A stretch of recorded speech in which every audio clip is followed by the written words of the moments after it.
Let's talk, though, about a very serious story today. Back in the 1970s, I'm old enough to remember it, there was a place called Longkesh and other Northern Ireland prisons where hundreds of suspected IRA terrorists, were interned. They were detained without trial. Kind of controversial. One of them was the then president of Sinn Féin, Gerry Adams. Now, the Legacy Act was brought in to protect the British government from having to pay these people, these 400 or so, who were detained without trial, compensation. Gerry Adams has always sought compensation. He still does.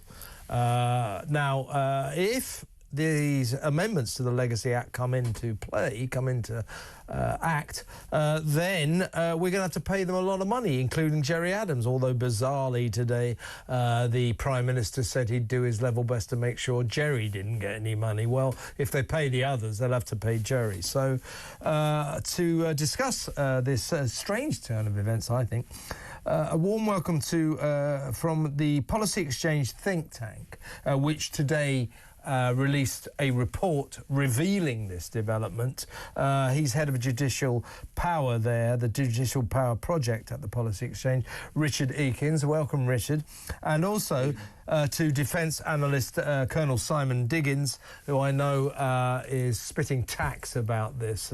So welcome to both of you. If I can come to you first, Richard, why is it, do you think, that Keir Starmer and Labour want to, amend the Legacy Act and thereby landing British taxpayers with an inevitable, enormous bill compensating all these guys, or I guess it mostly was guys, from the IRA or suspected IRA members, for being detained without trial. Now, being detained without trial was controversial, but there were logical reasons for it. Why on earth, after all these years, nobody's shouting and screaming about it, why does Starmer want to do this?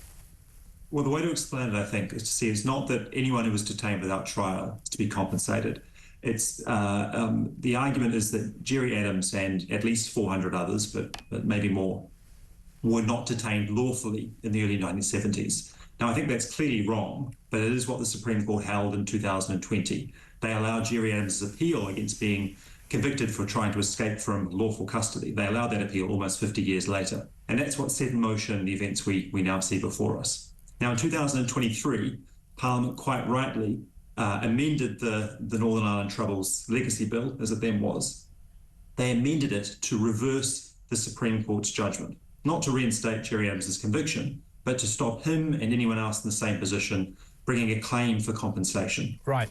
Now, the whole bill, the whole act, is controversial. Many provisions in it are controversial, but this bit was not. So the Labour opposition, as it was then, they supported it too. To see why we've ended up where we are today, February last year, a Northern Irish a High Court judge in Northern Ireland declared this part of the Legacy Act, as you call it. He declared that incompatible with human rights, with the Human Rights Act, and because of that, the government have acted as though they have to change the law in response, but they don't have to change it. They chose not to appeal that judgment, that part of the judgment. And they're choosing now to bring forward amendments. They don't have to make that choice. They could stop it today if they wanted to. So they're not obligated to make these changes, but for some reason they want to. Well, so the Northern Irish High Court declared quite a lot, or several different provisions of the Act incompatible with human rights. And the Labour government campaigned in the general election to replace much of the Act. And I think they've, it's possible at least, they've simply overlooked the fact that this part of the legislation is part that they supported back in the day, and there were very good reasons for. So I suspect they're acting on autopilot in one sense. When this row, I'm going to go to Simon in just a second, but one last question to you, Richard. When this row erupted today, it looks to me as if Keir Starmer, hadn't noted that this may entail having to pay compensation to Gerry Adams, And he just blurted out in the middle of the afternoon, oh, well, I'll do my level best to make sure Gerry Adams doesn't get any compensation. Well, if they start paying the others, they'll have to pay Gerry Adams. You can't just, pull one guy out of the pack, can you? No, for sure. It is very odd. And clearly Gerry Adams is in the same position as the other 300 or 400 who are bringing claims, and there may be more. I found the Prime Minister's statement, which I saw obviously reported. It's encouraging in one sense that at least he's sort of acknowledging it's a problem. It's also slightly baffling, as though he's got to find some way of solving this problem. The solution is straightforward. Don't persist with the law change that you and your government are proposing. Simply don't go ahead with it, and then the 2023 legislation will stop the claims proceeding. That's a sensible thing to do. It's the thing we argued for in our policy exchange report, backed by 16 peers, and I hope the government in the end sees sense. And if they don't, the Parliament does and refuses to support it. Well, there you have it, Simon. They don't have to do this, and yet it seems they want to do this. Now, you're a soldier, a former soldier. A lot of your brave comrades in arms, lost their lives in Northern Ireland. I can remember the 70s where barely a weekend went by without some kind of bombing atrocity where kids and mums were killed in shopping centres. Now, in these extreme circumstances, it was decided that men that were, known to be associated with the IRA had to be detained for the safety of the public. Now, I can see that that's controversial, but, don't take this wrong, but I would imagine you can remember those days as well. They were extraordinary circumstances. Those guys were detained without trial, but for a good reason. They don't deserve compensation, do they? No, they don't. And if I could just commend Richard and also the Policy Exchange, for I thought was a very well put together report and a very clear exposition of the issues. So I'm really grateful for that. What strikes me is if the Policy Exchange had not done that report, this would just have gone through on the nod quietly through Parliament. So, real kudos to themselves for pointing this out. I think what's particularly interesting for me is how technical the whole issue was. One of the basis of the original appeal was the fact that the detention order against Gerry Adams and others had been signed off by a junior minister and not by the Secretary of State. It's down to that level of kind of real nitty-gritty bureaucratic objections, which is where we are. But we could find ourselves in a position where through, I think, I'd like to say incompetence and lack of political nous, but there are other explanations. We could find ourselves in a position where the government might be forced to pay out on the basis of a judge's interpretation in Northern Ireland, people like Gerry Adams for what was a reasonable, if not now technically completely lawful detention. There's no question about IRA. Adams is involved with the IRA. He's always been very circumspect about admitting it, but you can read lots of accounts now by former IRA men, and they're absolutely clear about his involvement. He was detained perfectly reasonably, given his links to the IRA. And that seems to me to be the substance of this whole thing. We're trying to move on from 1997 and the Good Friday Agreement, and that requires an awful lot of compromise on both sides. People have actually got to accept they're not going to get what they wanted, and to some extent the bitterness, the hatred, the killing has got to be put to one side. This sort of claim is really negative and really unhelpful in terms of taking that forward. And I think that's the key to it, what there's missing here. Where is the sensitivity? Where's the political nous? Not just from the government, but from other people about, if you decide to start stirring this particular pot again, where's it going to lead to? And it seems to me that's what's missing, that sense of, whatever happened, we drew a line in 1997 and we aimed to try and move on. Bringing this back in like this now is distinctly unhelpful, and I think that's the real sadness, indeed disappointment, with this news today.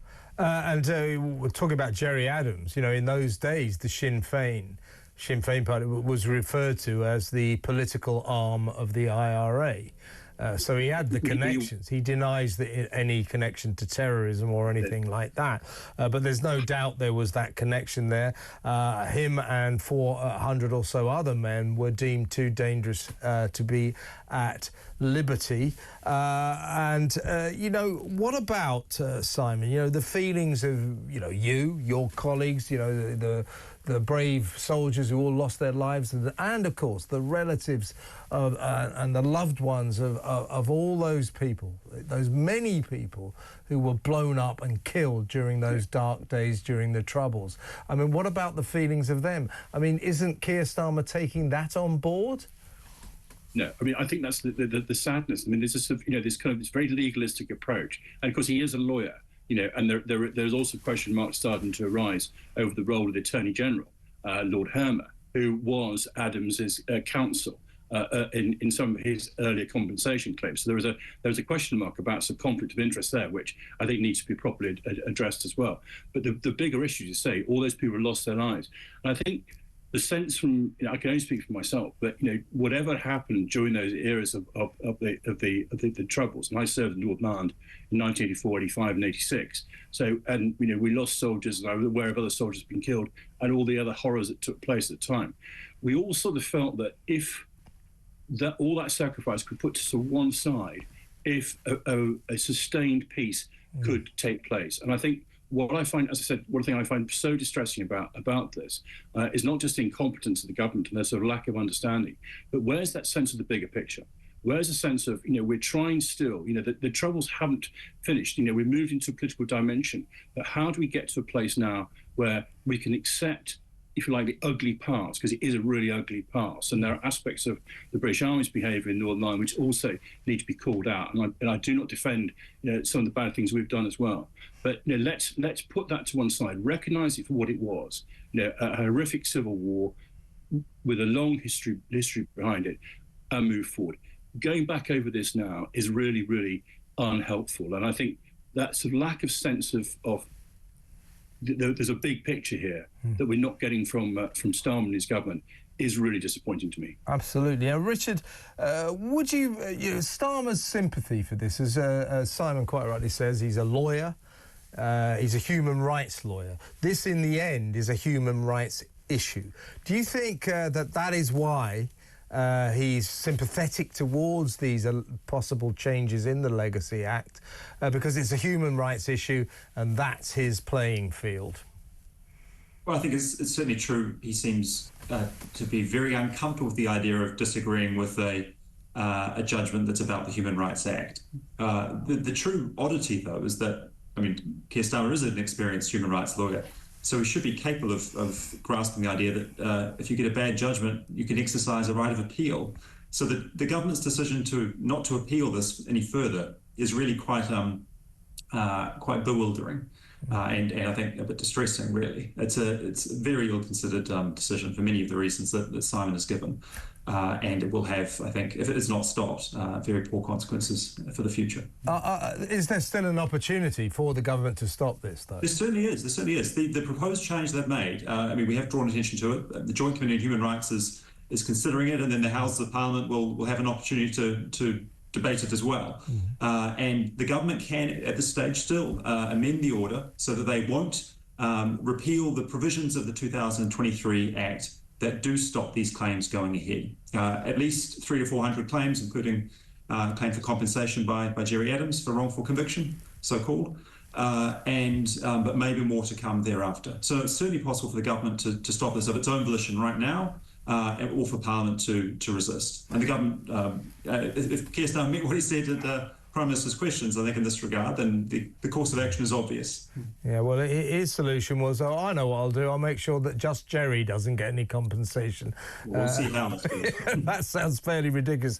But look, thank you very much to Richard Eakins and Simon Diggins. Excellent analysis there.